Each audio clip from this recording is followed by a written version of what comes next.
So, guys, here we go again. Barcelona will be playing against Bayern Munich at Allianz Arena. और obviously जो सबसे बड़ा question ये है कि क्या बारसा बायर्न को एलियंस एरिना में हरा सकती है। ये वही स्टेडियम है जहाँ पे बारसा ने अभी तक बायर्न को हराया नहीं है। In their complete history Barça ने बायर्न को एलियंस एरिना के ऊपर नहीं हराया। क्या बारसा हरा सकती है इस बार, इसके ऊपर डिस्कशन करेंगे। लाइनअप के ऊपर डिस्कशन मैं ऑलरेडी बहुत डिटेल के अंदर लाइव सेशन के अंदर कर चुका हूँ। स्टैट्स मैं कुछ बता देता हूँ। 8 मैचेस जो है वो बायर्न ने जीते हैं, 2 मैचेस जो है वो बार्सिलोना ने जीते हैं और 1 मैच जो ड्रॉ हुआ है। 28 गोल्स इन टोटल बायर्न ने स्कोर किए हैं अगेंस्ट बार्सिलोना और बार्सिलोना ने 13 गोल्स स्कोर किए हैं। 28 गोल्स अगेंस्ट 13 गोल्स। और एक और स्टैट तो मैं आपको ऑलरेडी बता चुका हूं कि एलियंस एरिना पे बारसा बायर्न से जीती ही नहीं है। 2008-9 के अंदर बारसा 5-1 जीती थी बायर्न से। उसमें भी एलियंस एरिना के ऊपर जो मैच था वो ड्रॉ हुआ था। उसके बाद 7-अप हुआ। Bayern completely dismantled a very good Barcelona team.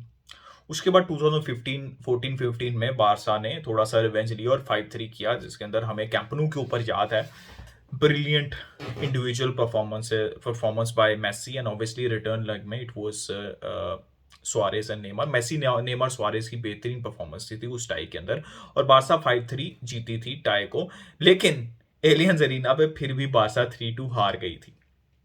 उसके बाद पिछले सीजन बायर्न मिली बारसा को ग्रुप स्टेजेस के अंदर, जिसमें 6-अप हुआ 2 लेग्स के अंदर। 3-0 एट होम कैंप nou के ऊपर और 3-0 ही हुआ एलियंस एरिना के ऊपर।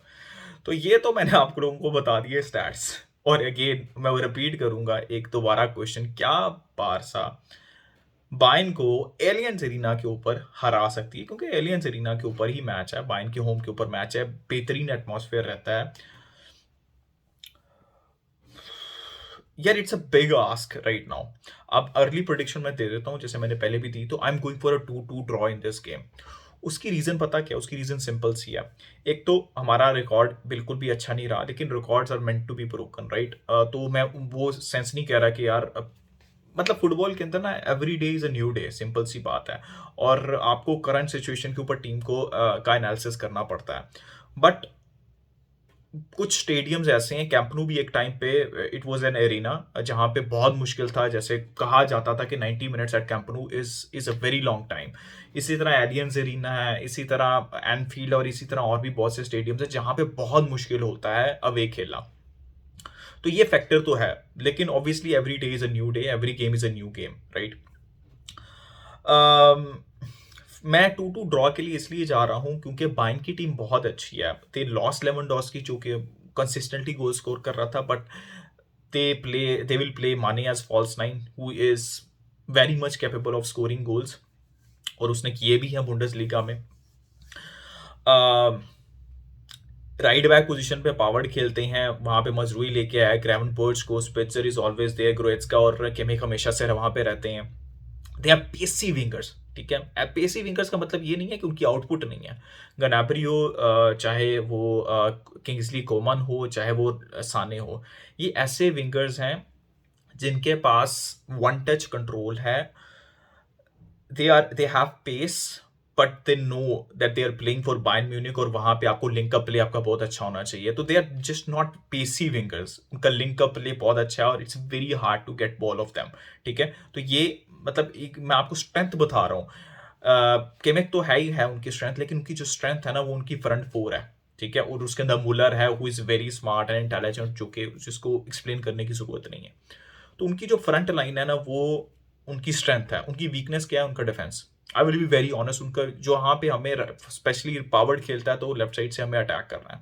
जहाँ पे डेम्बले खेलेंगे और बाल्डे खेलेंगे और पेड्री खेल रहे होंगे, तो हमें उस साइड से अटैक करना है। वो उनका वीक एरिया है, उनकी डिफेंस वीक एरिया है। De Ligt has been playing, Hernandez has been playing, obviously Davies जो है उसकी मैक्सिमम आउटपुट अपर एंड है, डिफेंसिवली भी बहुत अच्छा है, राइट? लेकिन they have been conceding goals. अब लोग कहते हैं कि यार बुंडेसलीगा के अंदर गोल कंसीड कर रहे हैं। मैं एक चीज बता दूं, आप हमेशा ऑब्जर्व करें। I know you can take a lot of things out when they are playing in Bundesliga, जहाँ पे वो home game 3 consecutive home games जो है वो ड्रॉ कर चुके हैं, if I am not wrong. तो आप उससे की टेक अवेज ले सकते हैं, ऑब्वियसली आप एनालाइज कर सकते हैं उस गेम को। लेकिन गाइस, जब भी बायर्न म्यूनिख और पीएसजी चैंपियंस लीग के अंदर खेलते हैं ना, तो ऑब्वियसली हार जीत तो लगी रहती है। पीएसजी ने चैंपियंस लीग नहीं जीती, लेकिन मैं आपको सिर्फ एक एग्जांपल दे रहा हूँ कि बायर्न जब भी चैंपियंस लीग में आती है ना, specially when they are playing against Barcelona, जहाँ पे उनकी हिस्ट्री रही है, रही बार्सा के साथ अच्छी खासी हिस्ट्री रही है, और बार्सा की ऑब्वियसली बायर्न के साथ हिस्ट्री रही है। तो एक एक अलग एनर्जी होती है, राइट? जैसे एल क्लासिको होता है तो एक एनर्जी होती है। जब आप यूसीएल में आते हैं, बड़ा मैच होता है, तो आप वो ऑब्वियसली पिछले मैच में उन्होंने कुछ प्लेयर्स को रेस्ट भी दिया था, तो वो एक फ्रेश होंगे प्लेयर्स काफी, और एक डिफरेंट इंटेंसिटी के साथ चैंपियंस लीग का गेम खेला जाता है, और बायर्न हमेशा डिफरेंट इंटेंसिटी के साथ चैंपियंस लीग का गेम खेलती है। तो आप इतना ज्यादा मतलब मैं आप अंडररेट मत करें प्लीज। मैं बस बार बार ये कह रहा हूँ, being a Barca fan also, Barca fans को भी ये कह रहा हूँ कि आप बायर्न को अंडररेट बिल्कुल ना भी ना करें। दे हैव ऑलमोस्ट मतलब उनको पास बेहतरीन प्लेयर है हर पोजीशन के अंदर, राइट? तो अंडररेट तो करना नहीं है। बारसा को क्या करना है इस मैच में बायर्न को हराने के लिए? That's a big question, right? Barça को क्या करना है यार? सबसे पहली बात तो कि बारसा की जो पिछले 3 साल की टीम थी, उससे तो बहुत बेहतर टीम है। और मैंने बहुत दफा प्रेडिक्शंस दी हैं पिछले, ऑब्वियसली साल हो गया चैनल को, लेकिन ऑब्वियसली 3 साल से प्रेडिक्शंस तो हम दे रहे हैं, चैनल के ऊपर भी दे रहे हैं 1 साल से। I was not confident at all पिछले सीजन, मतलब दोनों बायर्न और बारसा की गेम के अंदर मैंने किसी एक मैच में भी प्रेडिक्शन बारसा के फेवर में नहीं दी थी। इस मैच में भी अभी भी मैं ड्रॉ के लिए जा रहा हूँ, 2-2 के लिए, लेकिन उसकी रीजन थी, हमारे पास वाइड प्लेयर्स नहीं थे, ठीक है? हमारे पास मैसी था, मैसी पे रिलाई करते थे वो कोई मैजिक कर दे, राइट? लेकिन वो मैजिक भी नहीं हो पाता था इवेंचुअली, और पिछले सीजन तो हमारे पास जो है वो मैसी भी नहीं था। अम, हमारी डिफेंस डिफेंस लाइन जो है थी वो 6-7 साल से वही जॉर्डी अल्बा, पीके, लांगले, ठीक है, उमटीटी, सर्जियो रोबर्टो, सोमेटो भी बीच में मिक्स के अंदर रहा है। टर स्टेगन की 2-3 साल से बिल्कुल फॉर्म जो है वो नहीं लगी हुई थी। एंड ऑब्वियसली बुस्केट्स, जब आपका कंट्रोल नहीं है, Busquets is the worst player with the ball, he is one of the best players in the world, or maybe the best CDM in the world when you have control, right? When you are defending from the front, when you are not running back, right?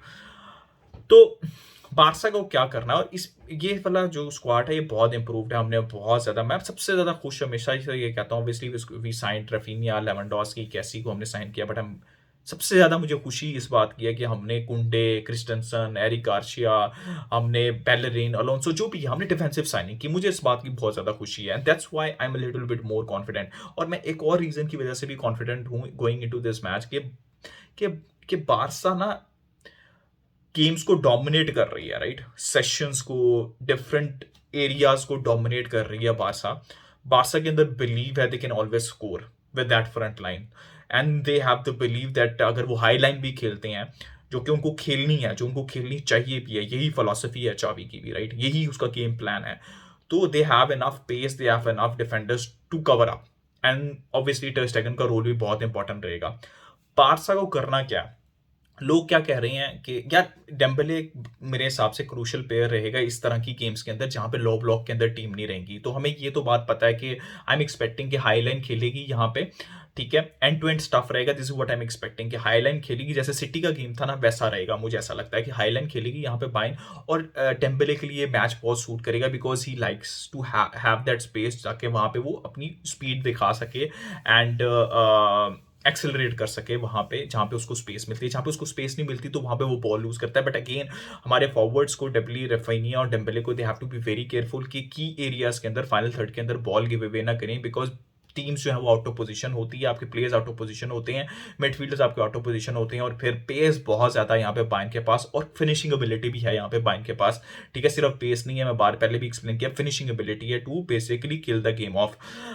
कौन सा blueprint हमें follow करना है? हमें city का blueprint follow करना है, हमको अपनी फिलॉसफी के पे कॉम्प्रोमाइज नहीं करना। सिटी का गेम सबसे इंटरेस्टिंग मेरे लिए इसलिए था क्योंकि हमने मैच अच्छी इंटेंसिटी के साथ स्टार्ट किया। हमने वहां पे गए और हमने कहा कि भाई ठीक है, City likes to keep the position, उनको बॉल विन करना है एज अर्ली एज पॉसिबल, उनको उनको डायरेक्ट फुटबॉल खेलनी है, लेकिन what we did is what was interesting for me, जो बार्सा ने की कि भाई हमें भी पोज़ेशन रखना है और हमने ऑलमोस्ट उनके पोज़ेशन को मैच किया, राइट? 50-50% ऑलमोस्ट मैच पोज़ेशन था।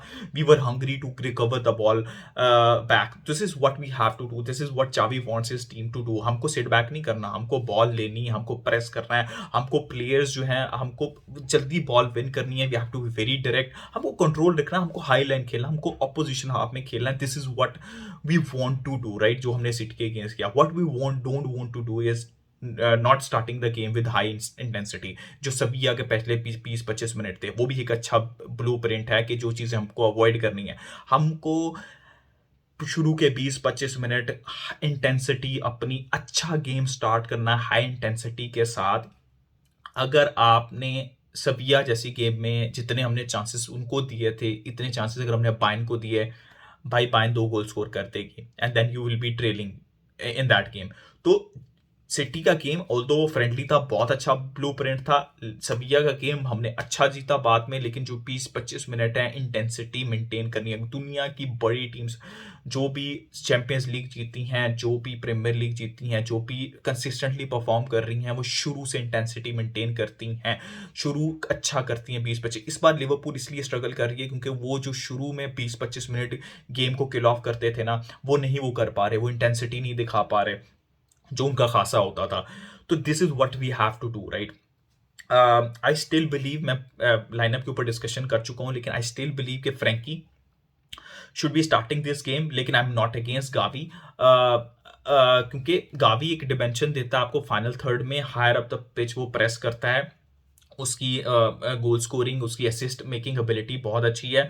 लेकिन मुझे ऐसा लगता है कि बायर्न की ये टीम ना बुस्केट्स के ऊपर प्रेशर क्रिएट करेगी, क्योंकि अगर गावी, पेड्री और बुस्केट्स खेल रही हैं ना, और फ्रैंकफर्ट का गेम मैं बार बार एग्जांपल देता हूं क्योंकि उस गेम के अंदर जो बुस्केट्स है उसके ऊपर 2 बंदे चढ़े हुए थे और उसको वो पास फॉरवर्ड नहीं करने दे रहे थे, साइडवेज पासिंग करने दे रहे थे। वहां पे गावी जो है वो थोड़ा सा डीप आके हेल्प आउट नहीं कर रहा था, क्योंकि वहां पे वो उसकी वो प्रेसिंग एबिलिटी यूज नहीं हो रही थी इवेंचुअली। उस गेम के अंदर आई यूज टू से, और मैं बहुत दफा कह चुका हूँ कि फ्रैंकी अगर होता तो वो डीप आता and he usually turns away from the player, और वो फिर बॉल के साथ जो है वो ड्राइव करता है, ही क्रिएट्स अ स्पेस। और जब हाईलाइन खेल रही होगी पाइन, तो ऐसा प्लेयर जो है वो बुस्केट्स को बहुत ज्यादा हेल्प कर सकता है। ये मेरा सिर्फ पॉइंट है, बट अगेन मुझे ऐसा लगता है कि गावी स्टार्ट करेगा, और अगर गावी ने क्या कुछ ऐसा बुरा किया नहीं है कि गावी को नहीं स्टार्ट करना चाहिए, तो गावी भी स्टार्ट करता है तो मुझे उससे कोई प्रॉब्लम नहीं है। लेकिन मैंने आपको बेसिक बता दी कि बारसा को क्या करना है अगर बायर्न को बीट करना है या फिर बायर्न के साथ अच्छी गेम दिखानी है। You have to believe in yourself कि भाई हमको पोजेशन बेस फुटबॉल खेलनी है, हमको हाई लाइन खेलनी है, हमको बॉल रिकवर करनी है, we have to be very direct. ये आपकी फिलोसफी है, please be brave and stick to that, right? चाहे जो मर्जी ऑपोजिशन हो। अगेन सिटी का जो ब्लूप्रिंट था वो था, वो हमको फॉलो करना है। सो गाइज, मेरे लिए सबसे ज्यादा जरूरी चीज ये है कि यार लास्ट सीजन जो हमने 6-0 3-0 3-0 होम अवे खाया है, भाई उस तरह की गेम नहीं चाहिए। We did nothing in most of the games. Even चाबी के अंडर जो सेकंड एलियंस एरिना पे था, वो परफॉर्मेंस हमारी काफी बेहतर थी। पहली लेग तो बहुत ही बुरी थी अंडर कॉमन। हमको फाइटिंग स्पिरिट शो करना है। ये टीम को जीत सकती है, मैं ड्रॉ के लिए जा रहा हूँ, लेकिन फाइटिंग स्पिरिट शो करना है। We have to be competitive. उसके बाद आप हार भी जाए ना, मसला नहीं है, लेकिन प्रोग्रेशन दिखना चाहिए। This is what I am really looking for, कि प्रोग्रेशन दिखना चाहिए। So guys, this is the only way that, और अगर जीत जाते हैं that would give a huge statement going to the Champions League season, लेकिन कंपेटिटिवनेस शुड बी देयर। तो गाइज, ये मेरा ओपिनियन था regarding this match, how we can beat Bayern Munich. अपना ओपिनियन दें कमेंट सेक्शन में, लाइक करें, subscribe करें, शेयर करें। Keep enjoying football. Until next time, it's a goodbye from me.